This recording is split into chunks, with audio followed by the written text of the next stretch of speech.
नमस्कार, स्वागत है आप सभी का डीडी न्यूज के इस विशेष सांकेतिक भाषा के बुलेटिन में। आपके साथ मैं हूं संध्या शर्मा और मेरे साथ है मेरी सहयोगी मनीषा शर्मा। आइए बुलेटिन की शुरुआत करते हैं हेडलाइंस के साथ।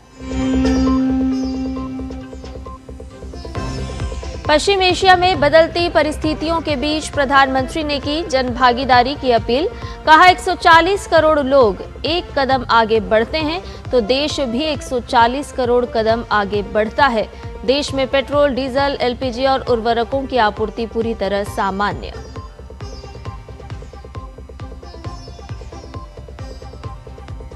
हिमंता बिस्वा शर्मा आज लेंगे असम के मुख्यमंत्री पद की शपथ। आयोजन की तैयारियां पूरी। पीएम मोदी होंगे समारोह में शामिल।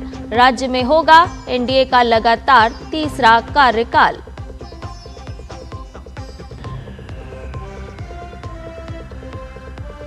अमेरिकी राष्ट्रपति डोनाल्ड ट्रंप का बड़ा बयान। ईरान के साथ संघर्ष विराम लाइफ सपोर्ट पर।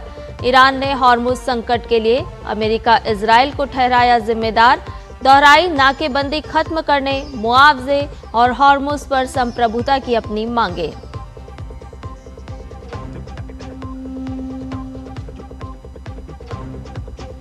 आज से 79वें कान फिल्म फेस्टिवल का आगाज। फेस्टिवल में एक बार फिर नजर आएगी भारत की मजबूत उपस्थिति। भारतीय सिनेमा के विभिन्न क्षेत्रीय कलाकार और निर्माता होंगे शामिल।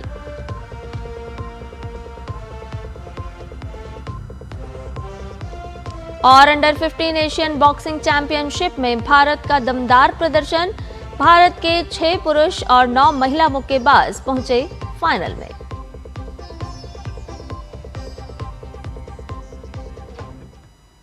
सभी समाचारों को विस्तार से जानते हैं। पश्चिम एशिया में जारी तनाव और स्ट्रेट ऑफ हॉर्मुज के आसपास बढ़ती अनिश्चितता के बीच प्रधानमंत्री ने कहा कि बदलाव व्यापक और परिणाम स्थायी हों, इसके लिए समाज और सरकार को मिलकर काम करना होता है।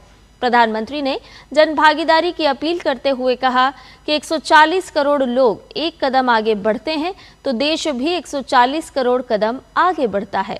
आपको बता दें कि केंद्र सरकार लगातार हालात पर नजर बनाए हुए है। इसी कड़ी में सरकार ने स्पष्ट किया कि देश में पेट्रोल, डीजल, एलपीजी और उर्वरकों की आपूर्ति पूरी तरह सामान्य है और किसी तरह की कमी नहीं है। असम की राजनीति के लिए आज का दिन बेहद ऐतिहासिक होने जा रहा है। विधानसभा चुनाव में भारतीय जनता पार्टी के नेतृत्व वाले एनडीए गठबंधन की प्रचंड जीत के बाद आज प्रदेश को नया नेतृत्व मिलने जा रहा है। कद्दावर नेता हिमंता बिस्वा शर्मा आज असम के मुख्यमंत्री पद की शपथ लेंगे।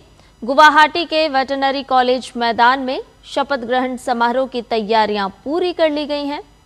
निर्धारित कार्यक्रम के अनुसार हिमंता बिस्वा शर्मा सुबह 11:40 पर पद की शपथ लेंगे। समारोह में प्रधानमंत्री नरेंद्र मोदी, राष्ट्रीय बीजेपी अध्यक्ष नितिन नवीन, गृह मंत्री अमित शाह, रक्षा मंत्री राजनाथ सिंह के साथ साथ एनडीए शासित विभिन्न राज्यों के मुख्यमंत्री और उप मुख्यमंत्रियों के शामिल होने की संभावना है।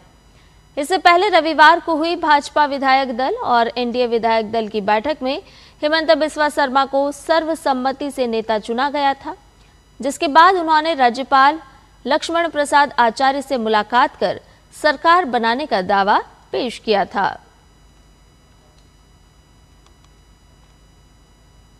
आज तमिलनाडु विधानसभा के अध्यक्ष और उपाध्यक्ष चुने जाएंगे। चुनने की प्रक्रिया सुबह 9:30 बजे से शुरू होगी। इससे पहले सोमवार को सदन की कार्यवाही शुरू होते ही मुख्यमंत्री सी जोसेफ विजय ने सबसे पहले विधानसभा सदस्य के रूप में शपथ लेकर नेतृत्व की कमान संभाली। उनके शपथ लेने के बाद अन्य नवनिर्वाचित विधायकों ने भी शपथ ली।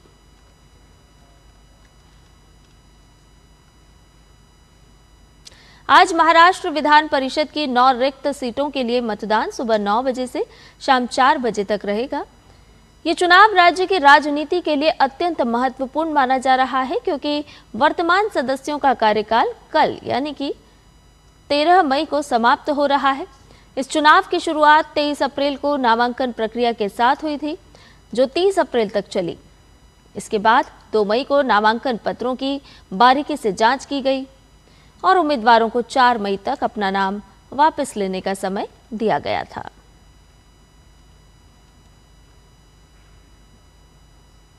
पुदुचेरी में 13 मई को शपथ ग्रहण समारोह होना है। एन रंगासामी एक बार फिर राज्य के नए मुख्यमंत्री के तौर पर शपथ लेंगे। राष्ट्रपति द्रौपदी मुर्मू ने उन्हें मुख्यमंत्री नियुक्त किया है। एआईएनआरसी प्रमुख एन रंगासामी 5वीं बार राज्य के मुख्यमंत्री बनेंगे। एआईएनआरसी ने 16 में से 12 सीट पर विजय प्राप्त की, जबकि भाजपा ने 10 सीट में से 4 सीट जीती हैं। पश्चिम बंगाल में शुभेंदु अधिकारी के नेतृत्व वाली नवनिर्वाचित सरकार में मंत्रियों के विभागों का औपचारिक बंटवारा कर दिया गया है। सोमवार को हुई पहली प्रशासनिक बैठक के तुरंत बाद राज्यपाल की सहमति से विभागों की सूची जारी की गई। भाजपा के पूर्व प्रदेश अध्यक्ष और वरिष्ठ नेता दिलीप घोष को पंचायत और ग्रामीण विकास मंत्रालय के साथ साथ पशुपालन विभाग का जिम्मा दिया गया है। निशित प्रामाणिक को उत्तर बंगाल विकास, युवा मामले और खेल मंत्रालय का मंत्री बनाया गया है। अग्निमित्रा पॉल को महिला एवं बाल विकास मंत्रालय का दायित्व सौंपा गया है। आदिवासी समुदाय का प्रतिनिधित्व करने वाले खुदीराम टुडू को जनजातीय मामलों के मंत्रालय की जिम्मेदारी दी गई है। मथुआ समुदाय से आने वाले अशोक कीर्तनिया को खाद्य प्रसंस्करण मंत्रालय का मंत्री नियुक्त किया गया है। 79वां कान फिल्म फेस्टिवल आज से 23 मई तक फ्रांस के कान शहर में आयोजित किया जा रहा है, जहां दुनिया भर की बेहतरीन फिल्मों का प्रदर्शन और रेड कार्पेट फैशन देखने को मिलता है। इसे विश्व सिनेमा के सबसे प्रतिष्ठित मंचों में से एक माना जाता है, जहां सिनेमाई प्रतिभा और ग्लैमर का संगम होता है। ये कार्यक्रम मुख्य रूप से पैलेस डेज फेस्टिवल्स में आयोजित किया जाता है। भारत के समय अनुसार इसकी ओपनिंग सेरेमनी आज की शाम से देर रात के बीच शुरू होगी। 79वें कान फिल्म फेस्टिवल 2026 में भारत की कई फिल्में दिखाई जाएंगी। इनमें shadows of the moonless nights, Amma Ariyan का 4K रेस्टोरेशन, पंजाबी फिल्म चाडिकला और हिंदी कन्नड़ ड्रामा सितंबर 21 का वर्ल्ड प्रीमियर शामिल है।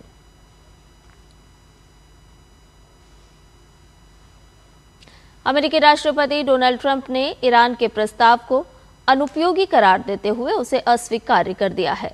ट्रंप ने कहा कि उस फालतू प्रस्ताव को पढ़ने के बाद मैंने उसे पूरा पढ़ने की जरूरत नहीं समझी। संघर्ष विराम पूरी तरह से लाइफ सपोर्ट पर है।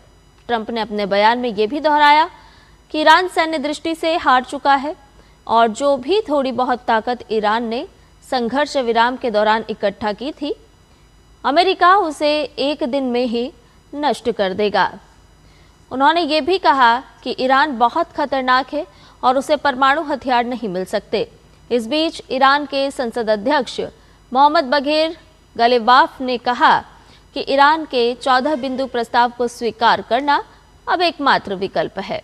उन्होंने कहा कि इसके अलावा कोई और तरीका विफल होगा। उन्होंने चेतावनी भी दी कि यदि देरी की गई तो अमेरिकी करदाताओं को इसका भारी बोझ उठाना होगा। एशियाई मुक्केबाज अंडर 15 चैंपियनशिप में भारतीय मुक्केबाजों का दमदार प्रदर्शन देखने को मिला है। अंडर 15 के पुरुष वर्ग में भारत के 6 मुक्केबाजों ने सेमीफाइनल में जीत के साथ फाइनल में जगह बना ली। वहीं 7 भारतीय मुक्केबाजों को कांस्य पदक से संतोष करना पड़ा। वहीं महिला वर्ग में 9 भारतीय मुक्केबाजों ने शानदार प्रदर्शन के साथ फाइनल में जगह बनाने में कामयाबी पाई। महिलाओं के अंडर 17 वर्ग में भारत की 8 मुक्केबाजों ने फाइनल में जगह बना ली है। वहीं 4 भारतीय मुक्केबाजों को सेमीफाइनल में हार के बाद कांस्य पदक से संतोष करना पड़ा। अंडर 17 वर्ग में पुरुष वर्ग के सेमीफाइनल आज खेले जाएंगे। वहीं दोनों वर्ग के फाइनल 15 मई को खेले जाएंगे। भारत ने आईसीसी की पुरुषों की एक दिवसीय अंतर्राष्ट्रीय टीम रैंकिंग के नवीनतम सालाना अपडेट के बाद अपना शीर्ष स्थान बरकरार रखा है। भारत को एक रेटिंग अंक का नुकसान हुआ है और उसके खाते में 118 अंक हैं। वहीं मौजूदा विश्व चैंपियन ऑस्ट्रेलिया तीसरे स्थान पर है। सोमवार को जारी आईसीसी सालाना रैंकिंग के बाद न्यूजीलैंड दूसरे स्थान पर बनी हुई है। न्यूजीलैंड के 113 अंक हैं, वहीं ऑस्ट्रेलिया 109 अंक के साथ तीसरे स्थान पर बरकरार है। और इसके साथ ही हमारे इस विशेष सांकेतिक भाषा के बुलेटिन में फिलहाल के लिए इतना ही। मुझे और मेरी सहयोगी मनीषा शर्मा को दीजिए इजाजत। नमस्कार।